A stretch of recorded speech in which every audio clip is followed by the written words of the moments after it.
नमस्कार, मैं doctor NP Prajapati.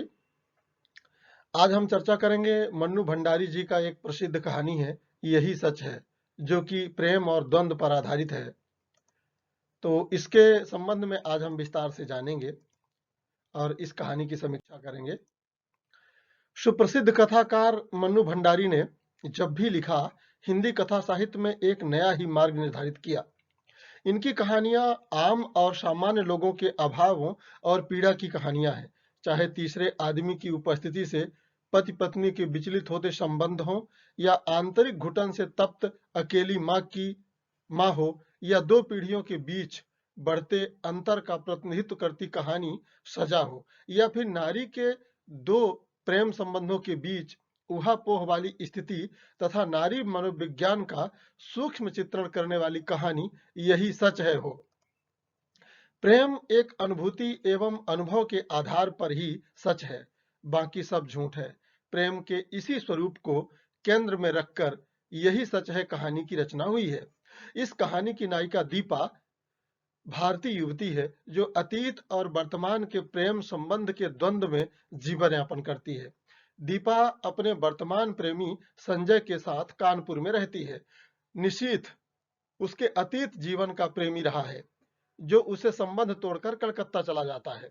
Deepa कभी कभी अपने अतीत को दोहराते हुए सोचती है, 18 वर्ष की आयु में किया हुआ प्यार भी कोई प्यार होता है? भला निरा बचपन होता है, महज पागलपन। उसमें आवेश रहता है पर स्थायित्व नहीं, गति रहती है पर गहराई नहीं। जिस वेग से वह आरंभ होता है, जरा सा झटका लगने पर उसी वेग से टूट भी जाता है। दीपा निशीथ की बेवफाई से अपमानित महसूस करती है और वर्तमान जीवन में वह संजय के प्रति पूरी तन्मयता से समर्पित है। संजय हमेशा रजनीगंधा के फूलों के साथ ही दीपा से मिलने आता है। ऐसा लगता है कि रजनीगंधा का फूल फूल न होकर संजय का प्रतीक है, जिसे अपने कमरे में देखकर दीपा संजय की उपस्थिति का आभास करती है। रजनीगंधा के फूल दीपा के जीवन में विश्वास और उमंग को जगाते हैं, उसे संजय के होने का एहसास दिलाते हैं। दीपा संजय के संपर्क में आकर निशीथ को एक तरह से भूल जाती है और संजय को लेकर नए जीवन का स्वप्न देखती है। संजय का मन निशीथ को लेकर जब तब सशंकित हो उठता है, किंतु निशीथ के नाम की चर्चा होने पर दीपा उसकी बेवफाई को याद कर गुस्से में भर जाती है और संजय से कहती है, देखो संजय, मैं 1000 बार तुमसे कह चुकी हूं कि उसे लेकर मुझसे मजाक मत किया करो। तरह तरह के मजाक जरा भी पसंद मुझे नहीं है। दीपा जानती है कि निशीथ को लेकर संजय पूर्ण रूप से आश्वस्त नहीं है। वह निशीथ की ओर से संजय को पूर्ण रूप से आश्वस्त कर देना चाहती है कि निशीथ उसके बचपन का प्रेम है। बचपन में किया गया प्रेम प्रेम नहीं होता, निरा बचपना होता है, महज पागलपन होता है। ऐसा लगता है कि दीपा ऐसी बातें संजय को विश्वास में लेने के लिए नहीं कहती, बल्कि निशीथ की ओर से स्वयं अपने मन को आश्वस्त करने के लिए सोचती है। उन्हीं दिनों एक इंटरव्यू के सिलसिले में दीपा को कलकत्ता जाना पड़ता है, जहां उसकी मुलाकात निशीथ से होती है। इंटरव्यू के सिलसिले में उससे मिली सहायता और अपने प्रति उसके लगाव को देखकर दीपा को अतीत का स्मरण हो आता है। जीवन की इस नई परिस्थिति में दीपा कल्पना में बहुत कुछ देखती सोचती रहती है और निशीथ की ओर से कोई पहल करने पर दुखी होती है। जब निशीथ उसके सामने आता है तो उसे लगता है कि यही प्रेम सच्चा प्रेम है। इसलिए निशीथ को लेकर सोचती है, तुम आज भी मुझसे प्यार करते हो? तुम मुझे सदा अपने पास रखना चाहते हो? जो कुछ हो गया उसे भूलकर तुम मुझसे विवाह करना चाहते हो? कह दो निशीथ, कह दो। निशीथ दीपा को कलकत्ते में देखकर उत्साह और उमंग से भर जाता है। वह क्षण भर तत्परता से दीपा की मदद करता है। वह फिर दीपा के मन पर छाने लगता है। दीपा संजय के बारे में उसे सब कुछ बता देना चाहती है, पर कुछ कह नहीं पाती। दीपा निशीथ से किसी प्रकार का लगाव नहीं रखना चाहती, लेकिन न चाहते हुए भी वह निशीथ की ओर खींचती चली जाती है। न चाहते हुए भी दीपा वही करती है जो निशीथ को पसंद है। वह निशीथ के द्वारा प्रशंसा किए जाने पर खुश भी होती है। ऐसे अवसरों पर वह संजय की तुलना निशीथ से करने लगती है। पिछले 2.5 साल से संजय के साथ रह रही हूँ। रोज ही शाम को हम घूमने जाते हैं। कितनी ही बार मैंने श्रृंगार किए, अच्छे कपड़े पहने, पर प्रशंसा का एक शब्द भी उसके मुंह से नहीं सुना। जब निशीथ 9 बजे का समय देकर 8:45 ही आ जाता है, तो वह सोचती है, संजय होता तो 11 के पहले नहीं पहुंचता। समय पर पहुंचना तो वह जानता ही नहीं। इस प्रकार दीपा संजय और निशीथ के बीच बह जाती है। कलकत्ता में निशीथ से मिलने पर दीपा को लगता है, निशीथ का प्यार ही सच्चा प्यार है, वास्तविक है। संजय को वह प्रीतम नहीं पूरक मानती है। वह सोचती है, प्रथम प्रेम ही सच्चा प्रेम होता है। बाद में किया हुआ प्रेम तो अपने को भूलने का, भरमाने का प्रयास मात्र होता है। कानपुर लौटने पर, संजय से मिलने पर, जब वह अपने भाल पर संजय के अधरों का स्पर्श महसूस करती है, तब उसे लगता है कि यह स्पर्श, यह सुख, यह क्षण ही सत्य है। बाकी सब झूठ था, मिथ्या था, भ्रम था। इस प्रकार प्रस्तुत कहानी में क्षण की पूर्णता को चित्रित किया गया है, जो अस्तित्ववादी चिंतन का प्रभाव है।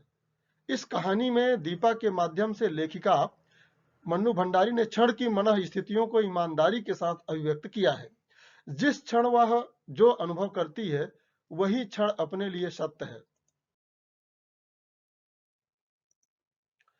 यही सच है। कहानी का वैचारिक आधार कमजोर है। यहाँ दीपा के मन का द्वंद्व ही प्रमुख है, जो अलग अलग क्षणों में निशीथ और संजय दोनों को ही सच के अतिरिक्त कुछ और मानने से इनकार कर देता है। दीपा के प्रेम में न वह ऊष्मा है और न वह उदात्तता, जो जीवन को बृहत्तर आशयों से जोड़ सके। दीपा के प्रेम के साथ आर्थिक सुरक्षा, स्वार्थ, वासना और अस्तित्व बोध के प्रश्न जुड़े हुए हैं। वस्तुतः दीपा का प्रेम दर्शन नैतिकता अनैतिकता से परे सिर्फ वर्तमान को पकड़ और भोग लेने वाला क्षणवादी दर्शन है। इसलिए जो भी उसके सामने होता है, चाहे वह निशीथ हो या संजय, वही एकमात्र सच लगता है। इस प्रकार दीपा अतीत और भविष्य से कटकर पूरी तरह वर्तमान को ही समर्पित है। यह कहानी परंपरागत प्रेम संबंधों से अलग हटकर लिखी गई है। यहाँ पहले की प्रेम कहानियों में एक आदर्श व नैतिक मूल्य दिखाई पड़ते हैं। वहीं मन्नू भंडारी की इस कहानी में सर्वथा उनका अभाव है। दीपा के प्रेम का दर्शन बहुत कुछ उपभोक्तावादी संस्कृति से जुड़ा हुआ है। प्रेम में भोग का तर्क ही नहीं होता, उसमें त्याग का एक स्थायी आदर्श भी होता है। प्रेम के क्षणों में केवल तन ही सक्रिय नहीं होता, बल्कि हृदय और मन भी सक्रिय होता है। यही कारण है कि प्रेम विषयक कहानियों में त्याग और बलिदान का एक आदर्श मिलता है।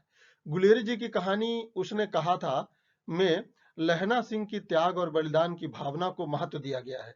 इसी प्रकार प्रसाद की कहानी पुरस्कार में मधुलिका का वैयक्तिक प्रेम राष्ट्र प्रेम की ओर उन्मुख होता है। किंतु मन्नू भंडारी की इस कहानी में प्रेम के किसी आदर्श या मूल्य को स्थापित नहीं किया गया है।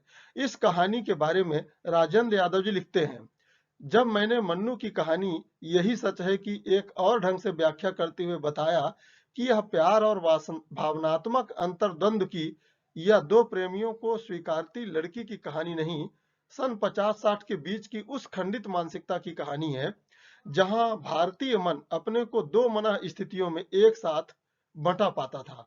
एक और उसका अतीत था, यानी पहला प्रेमी, जो आज भी उसके लिए सच या और दूसरी सच था, और दूसरी ओर था वर्तमान। दोनों उसके लिए समान सच थे और उसे एक को चुनना था। यही सच है। डायरी शैली में लिखी गई उत्कृष्ट कोटि की कहानी है, जो कथ्य और अभिव्यक्ति दोनों ही दृष्टियों से पाठकीय चेतना पर अमिट प्रभाव छोड़ती है। प्रेम के पारस्परिक त्रिकोणात्मक स्थिति को आधुनिक नारी और सामाजिक परिस्थितियों के परिप्रेक्ष्य में बिल्कुल नए दृष्टिकोण से प्रस्तुत किया गया है। यद्यपि यहाँ संजय, निशीथ और प्रेमा का प्रेम त्रिकोण है, किंतु इन दोनों पुरुषों के द्वंद्व के बीच अपने को, अपने प्रेम के अस्तित्व को तलाशती एक बेबस नारी को देखा जा सकता है। दीपा बेबस है, सिर्फ अपने मन से, अपने सामाजिक स्थितियों के कारण नहीं। इस प्रकार इस कहानी में संजय और निशीथ दोनों के बीच प्रेम का सच नारी मन की व्यवस्था के साथ उजागर हुआ है। धन्यवाद।